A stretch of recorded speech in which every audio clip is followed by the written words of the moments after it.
자, 그러면 이제 기본적인 지식이 이해가 되셨다면 수두증이 왜 생기느냐, 원인에 대한 것들을 지금부터 찬찬히 살펴볼게요. 그러니까 우리가 어떤 병을 치료하려면 원인을 정확히 이해를 하는 게 중요해요. 특히 이 수두증 같은 경우는 일반인들이 이해하기가 쉽지 않은, 또 뇌라는 특성에 의해서 쉽지 않은 것이기 때문에 찬찬히 수두증이 생겨나는 원인에 대해서 제가 하나씩 이야기를 드릴 테니까요. 찬찬히 따라오시면 돼요. 그리고 잘 하나씩 이해를 해주시면 돼요. 자, 수두증이 발생되는 원인인데요. 자, 여기서 이제 수두증이 발생되는 원인에 대해서는 우선 뇌척수액에 대한 기준으로 수두증이 어떻게 발생되는가를 먼저 살펴볼게요. 대부분의 서양의학에서는 뇌척수액의 관점에서 수두증을 많이 기술을 하고 있거든요. 우선 그 상태부터 먼저 이해를 하도록 할게요. 수두증이 발생된 첫 번째 이유요. 자요. 자, 수두증이 왜 생길까? 아까 뇌척수액이 생성, 흐름, 흡수라는 이 관점에서 이 생성과 흐름과 흡수에 문제가 생기니까 뇌척수액이 축척이 일어난다 라고 보는 관점이에요. 그러면 볼까요? 자, 첫 번째 발생은 뇌척수액이 과잉 생산이 됐을 때요. 그러니까 우리 뇌척수액이 뇌실에서 아까 생성된다 그랬잖아요. 뇌실에서 뇌척 생산은 우리 뇌실에서 일어나는 건데, 뇌실이 세 곳이 있었죠. 청뇌실, 삼뇌실, 사뇌실이 있었죠. 이 뇌실의 맥락총에서 뇌척수액이 평소보다 더 많이 분비가 됐다는 거예요. 자, 그럼 볼까요? 이제 이게 실제 수두증 환자 사인데요. 여기 지금 팽창이 이렇게 되어 있으니까 이 청뇌실이 대단히 커지는 거죠. 청뇌실이 대단히 물이 차서 팽창이 됐네. 그리고 여기 삼뇌실도 많이 팽창이 돼 있죠. 여기가 사뇌실이죠. 여기가 사뇌실이죠. 이렇게 사뇌실이고, 자, 뇌실에 지금 보면 이쪽 대뇌 바깥쪽 라인에 물이 차 있진 않아요. 손의 아래쪽도 물이 차 있지 않고 뇌실에 물이 되게 많이 차져 있는 케이스예요. 그러니까 이런 경우에는 뇌축수액이 과잉 생산이 됐을 가능성이 상당히 높은 거죠. 어떤 의미가 있냐면, 우리가 보통 쉽게 이해를 하기 위해서요, 뇌척수액이 생성이 정상적일 때 10개만큼 생성이 되고 10개만큼 생성이 돼서 이렇게 빠져나간다고 보고요. 그 흐름의 속도가 역시 10개 정도의 속도로 이렇게 흘러다니고요. 그리고 여기 배출이 되죠. 배출도 10개만큼 되면, 우리 아까 그 뇌척수액에 대한 내용 중에 사람의 성인이 평균 이 뇌척수액이 하루에 어느 정도 생성이 되느냐 보면 500ml 정도 생성된다고 보거든요. 500ml 정도 생성되고, 보통 이 뇌척수액이 하루 총량이 500ml고, 이 한 시점에 뇌척수 전체 다에 있는 것들이 대개는 150ml가 뇌척수액이 이렇게 모여 있어요. 성인이고, 보통 소아 같은 경우는 100ml 정도가 돼 있고요. 갓 태어난 애기들 같은 경우 사실 50ml 정도의 뇌척수액이 이 뇌축색이 요 안에 잔류를 하고 있어요. 그래서 하루 총량의 생성이 한 500ml 정도 된다. 그러면 보통 성인 기준으로 우선 설명을 할게요. 그 나중에 애기라고 보면 되니까요. 자, 여기 이제 150ml의 뇌축색이 사실 이쪽에 항상 상주하면서 이렇게 빙글빙글 돌고 있는 거죠. 자, 그러면 생성이 10개가 되고 흐름도 10개의 속도고 흡수도 10개가 되면 뇌척수액은 어느 곳에 막히거나 정체되는 어떠한 이상도 없는 상태예요.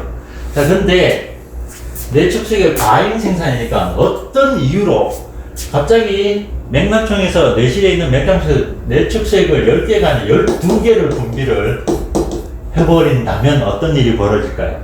만약에 12개가 분비되고 흐름 속도도 12개가 되고 흡수도 12개가 되어준다면 역시 아무 문제가 안 생겨요. 근데 인체가 이 흐름 속도나 배출에 대한 부분은 기본적으로 이 사람이 갖고 있는 기본적인 성향에 따라서 움직이기 때문에 어떤 이유로 갑자기 뇌실에서 뇌척수액만 많이 분비되는 경우가 있다는 거예요. 대개의 경우는 아까 뇌척수의 역할을 보면 인체 온도 조절에 많이 관여를 한다 그랬죠. 만약에 우리가 뇌가 고열의 손상을 받게 되면 어때요? 내부에서 열이 올라온다든지 외부에서 열이 많이 심하게 가해지면, 특히 내부에서 열이 심하게 발생되는 것, 그러니까 고열이 발생되는 것, 보통 그게 감염인 경우가 많거든요. 뇌수막염이나 뇌염이나 이런 식으로 감염이 일어났을 때 감염이 고열이 발생이 돼요. 뇌에서 고열이 발생이 되면 이 열을 통제하기 위해서 물을 더 많이 분비를 해줘야 돼요.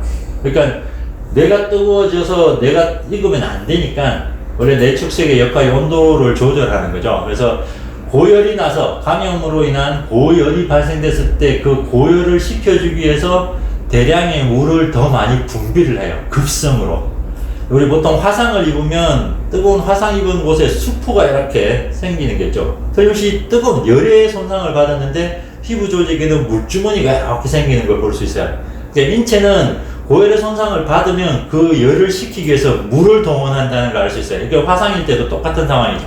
그래서 뇌척수액이 과잉 생산됐다는 말은 열에 대한 손상을 받았을 때 이곳에서 갑자기 뇌가 달구어지는 걸 식혀주기 위해서 뇌척수액의 분비가 많아져 버리는 거예요. 근데 12개가 분비가 됐는데 여기 흐름 속도는 12개가 되고 그대로 10개만큼이 돼 있고 흡수도 그대로 10개만큼이라면 여기에 어때요? 2개씩 계속 물이 축적이 되는 상황이 되는 거죠. 그래서 만약에 150ml 하루에 500ml인데 여기서 만약에 2개씩 시간이 가면 갈수록 뇌축색이 계속 2개만큼 여기서 계속 뇌가 물이 고이니까 이만큼 고였다가 이만큼 고이고 이만큼 고여서 뇌를 계속 밀어내는 거죠. 왜냐하면 이쪽에 빠져나가는 압력은 동일할 수밖에 없는데 물은 계속 축적이 일어나니까 여기에 뇌압이 상승되는 문제가 생기는 거죠. 왜? 물이 축적이 되고 용적이 자꾸 커지면서 뇌를 밀어내니까 여기 압력이 커진 거죠. 사실 뇌압이 있기 때문에 뇌를 이렇게 밀어낼 수가 있는 거죠. 뇌를 밀어내기 때문에 원래는 이 정도의 크기라고 봐야 되는데 뇌가요. 근데 이만큼 지금 뇌축색이 커지면서 뇌가 밀려나가 버렸다는 거예요. 그래서 안에서부터 밖으로 이렇게 압력이 가해져서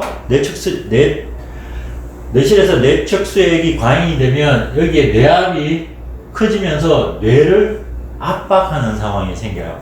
그래서 이 열들이 뇌수막염이나 뇌열 또는 뇌에 열이 되게 많이 가해졌을 때 단순하게 이제 뇌척수액의 분비만 많아지면 이런 모습이 되는데요. 만약에 뇌가 실제로 열의 손상을 받으면 이 뇌 조직 자체에 여러 가지 문제들이 동반이 돼요. 뇌가 낭종이 일어나거나 종양이 생기거나 뇌에 결손이 생기거나 하는 등등의 문제를 동반할 수 있다는 거예요. 하여간 우리 뇌척수액의 기준으로 보면 과잉 너무 많이 뇌실에서 너무 많은 뇌척수액이 분비가 돼도 뇌실에 물이 차서 수두증이 생길 수 있구나 하는 게 수두증의 발생 첫 번째 이유예요. 그러니까 뇌척수액의 과잉 생산인 거거든요. 자, 두 번째는 어떤 경우가 있냐면요. 자, 뇌척수액이 흘러다니는 속도에 문제가 생기면 우리 뇌척수액의 흐름이라는 걸 더 쉽게 이야기하면 심장이 있고 심장에서부터 피가 사지로 가죠. 심장에서 피를 이렇게 동맥을 통해서 보내주고 전신으로 보내주면 또 정맥을 통해서 이렇게 들어오죠. 이게 들어가고 나가고가 문제가 없으면 사실은 인체도 별다른 문제가 안 생기는데 우리 물 같은 거 밤에 되게 많이 먹고 잔다든지 하면 또 밤에 음식 같은 거 되게 많이 먹고 그냥 얼굴이 팅팅팅팅 붓거나 발이 이렇게 붓거나 특히 하지 정맥류 같은 거 생기는 사람들이 생기죠. 그러니까 심장은 그대로 뛰고 있지만 흘러가는 속도, 우리가 물 같은 게 많아서 흐름을 방해를 했다든지 또 혈액순환의 속도가 느려지면 부종이라는 게 생기죠. 부종이라는 게 들어간 만큼 못 빠져나오면 조직이 이렇게 부어버리는 거죠. 근데 조직이 부었다는 인체에서는 부종이지만 뇌척수에서 벌어지면 이게 뇌수종이 된다는 거예요. 자, 그러면 뇌척수액이 좀 잠깐 첫 번째 뇌척수액 과잉 생산이 있었는데 이번에 흐름에 문제, 장애가 생겼을 때는 역시 수두증이 발생된다는 거거든요. 아까 그 뇌척수의 흐름, 이제 이걸 이해하려면 뇌척수액이 흘러다니는 걸 이해해야 되죠. 뇌실에서 생성이 돼서 수도관을 통해서, 사내실을 통해서 이렇게 빠져나가서 전체를 돌고 흡수가 돼야 되거든요. 근데 만약에 이 흘러가는 통로에 어떤 장애물이 있다면 뇌척수의 흐름을 막는 거죠. 그 대표적인 게 이제 조직이 변형이 됐을 때. 그러니까 조직이 변형된 데가 아까 말했지만 이 수도관에 어떤 문제로 압력이 걸거나 손해에 기형이 생기거나 또는 여기에 지금 이게 낭종이 있는 거거든요. 이게 여기 허옇게 보이는 게 물이 뇌척수액이에요. 이게 뇌실 내에 낭종 같은 게 생겨도 낭종이 물주머니가 안에 있으니까 어때요? 물주머니들이 이렇게 커지면서 변형을 자꾸 일으키죠. 그러니까 이 관을 좁게 만들 수 있는 거예요. 그러면 물이 못 빠져나가서 역시 뇌실에 물이 차나 이런 문제가 생기는 거예요. 그래서 전체적인 뇌척수액의 흐름에 문제가 있을 때도 역시 수두증이 나타나는구나. 또 이 뇌척수액의 배출구의 협착이라는 게 아까 수도관의 협착이죠. 그리고 조직의 변형, 여러 가지 종양이라든지 낭종이라든지 또 기형이라든지 이런 것들 때문에도 막히면 문제가 흐름장애가 생길 수 있다는 거죠. 그래서 뭔가 흘러가는 속도에 문제가 있어도 수두증이 생겨나는구나 라는 걸 알 수 있어요. 나중에 다양한 수두증의 케이스를 보면 이 흐름장애가 생각보다 많이 관여를 하고 있어요. 그럼 볼까요? 이제 여기도 이제 뇌척수의 흐름이 왜 일어났지를 보면 조직은 왜 변형이 됐을까 하는 문제들도 있고, 여기 배출구는 왜 협착이 됐을까 하는 문제가 사실 더 근본적인 이유죠. 그리고 인체 기혈이 정체가 됐다는 것도 역시 흐름에 문제가 있다는 건데요. 나중에 제가 더 근본적인 원인을 설명할 때 다시 한번 더 알려드릴게요. 자, 세 번째는 어떻게 또 수두증이 생겨날 수 있냐면, 자, 생성 흐름이니까 그 다음 흡수 장애겠죠. 아까 흡수는 어디요? 머리 위에서 여기 지주막 육모에서 흡수가 된다 했죠. 배출구. 자, 머리 배출구에서 문제가 생겨서 물이 빠지거나 배수구가 뭐가 찌꺼기들이 되게 많아서 막히거나 그 찌꺼기가 굳어서 문제가 생겼다면 뇌척이 빠져나가지는 못하겠죠. 그래서 뇌척수액의 흡수 쪽에 문제가 생기는 경우에도 역시 수두증이 생기는데요. 자, 여기 이 환자 케이스를 보면 여기 까맣게 보이는 게 물인데요. 여기 보면 청내실이라든지 사내실, 삼내실 이쪽에 보면 물이 별로 없어요. 여기는 정상이라는 거죠. 근데 여기 보면 이렇게 뇌가 있는데 이쪽이 앞쪽에 지주막에 대뇌 앞쪽에 물이 가득 차 있어요. 그러니까 보통 수두증이 뇌실에 생긴다고 생각하는데 바깥에 또 대뇌 지주막에 있는 이 부위도 물이 이렇게 찰 수 있는 거죠. 지금 여기 보면 뇌척수액이 이렇게 차 있거든요. 사실은 여기는 이렇게 제가 아까 폐쇄된 조직이니까 여기 막히면 어디든 물이 차서 뇌실에서 물이 찰 수 있는데 이쪽 공간은 열려있는 공간이에요. 그러니까 닫혀있는 공간이 아니죠. 우리가 뇌척수액 전체다가 이렇게 뇌척수액이 타고 흘러가기 때문에 열려있는 공간인데도 거기에 물이 이렇게 찰 수 있는 거예요. 근데 자, 가만히 볼까요? 우리가 흡수 쪽에, 배수하는 쪽이 이쪽이니까 여기서 물이 빠져나가는데 여기가 막히면 사실 여기에 물이 먼저 생길 수가 없죠. 왜냐하면 자요, 제가 또 이야기해볼까요? 여기 10개만큼 생기고 10개의 속도로 흘러가고 10개만큼 빠져나가면 아무 문제도 없어요. 근데 10개만큼 생성되고 10개만큼 흘러가는데 배수하는 곳이 막혀서 8개만큼 빠져나가면요, 2개씩 여기 계속 보이는 거예요. 그래서 뇌척수액이 정체가 어디에 있느냐에 따라서 이게 흐름장애, 흡수장애, 생성장애인지 알 수 있다는 거예요. 그래서 이 환자처럼 머리 앞쪽에 이렇게 뇌척수액이 많이 고이니까 흡수장애가 있구나 라는 걸 알게 돼요. 보통 이제 흡수장애가 일어나는 경우는 대개 여기에 출혈이 생기는 거죠. 아까 말했지만 여기에 대뇌 지주막이죠. 여기 지주막이 나오죠. 지주막에 피가 출혈이 생겨서 만약에 출혈된 혈전의 찌꺼기들이 배수구를 막아버린다면 여기 물이 또 차겠죠. 그 다음에 여기 낭종, 여기에 뭐 낭종 같은 것들이 생겨갖고 역시 대뇌 배수구를 막아도 생기고요. 보통 이제 머리 부위의 외부적인 손상인데 보통 이제 여기 깨져갖고 머리가 깨져서 피가 나오고 팅팅 붓고 하면 역시 배출구에 문제가 일어나겠죠. 이쪽 부위에 손상을 받으면. 또 한 가지 우리 생각하는 거 볼까요? 흡수가 안 되는 거.